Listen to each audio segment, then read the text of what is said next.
Most people go through their entire life feeling like something is different about them. Not broken, not wrong, just different. They overthink everything. They feel too much. They never quite fit in. And the world keeps telling them to be normal, to slow down, to stop making things complicated. But what if that was never a flaw? What if that was always a gift? Giftedness is not what schools teach you. It is not about being the top student in class. It is not about high IQ scores or winning trophies. Real giftedness goes much deeper.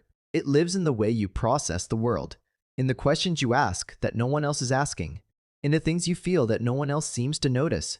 And most gifted people never find out because no one told them, because the signs were always mistaken for problems. So today, we are going to talk about those signs, not to make you feel superior, but to help you finally understand yourself. The first sign is that you think in questions, not answers. While most people accept the world as it is, your mind constantly asks, why? Why does this system work this way?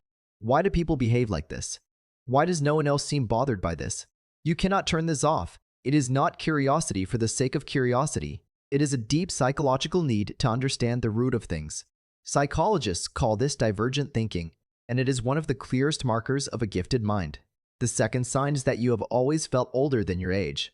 As a child, you connected better with adults.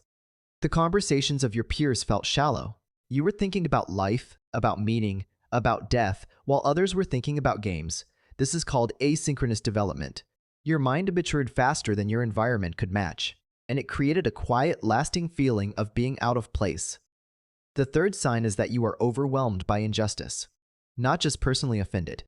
Deeply physically disturbed by unfairness. When you see something wrong, you cannot let it go. You replay it. You feel it in your chest. Gifted individuals often have what psychologists call overexcitabilities. Their emotional and moral sensitivity is calibrated at a higher frequency than the average person. This is why you cannot simply move on from things that others forget in minutes.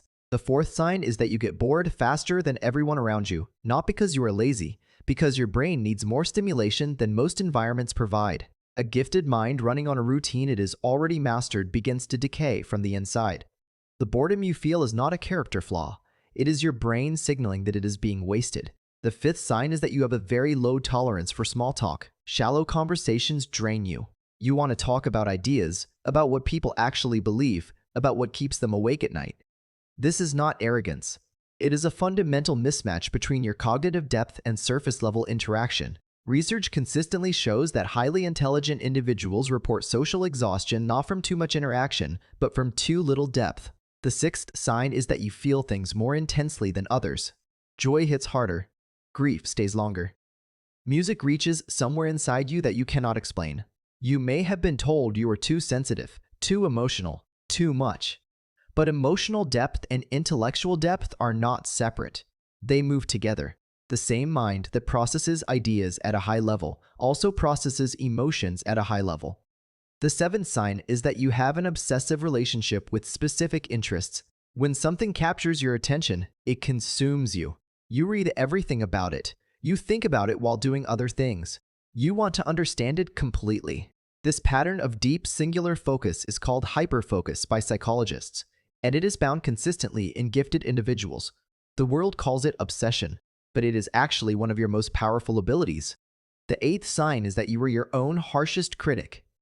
You hold yourself to standards that no one else even notices. You finish something and immediately see everything wrong with it. You replay conversations looking for what you could have said better. This is not low self-esteem. It is perfectionism rooted in awareness.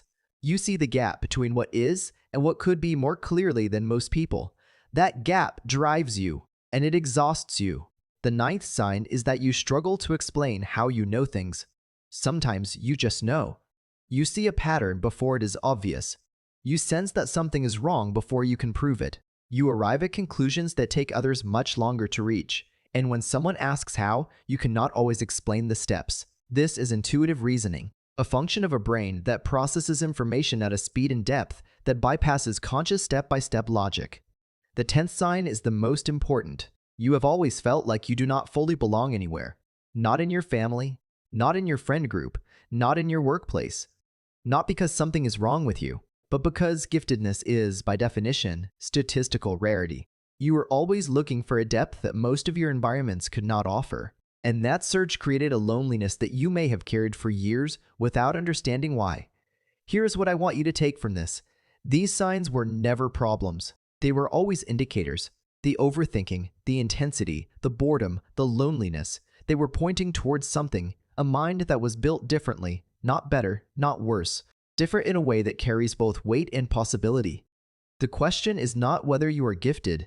The question is whether you will finally stop treating your deepest qualities as your greatest flaws.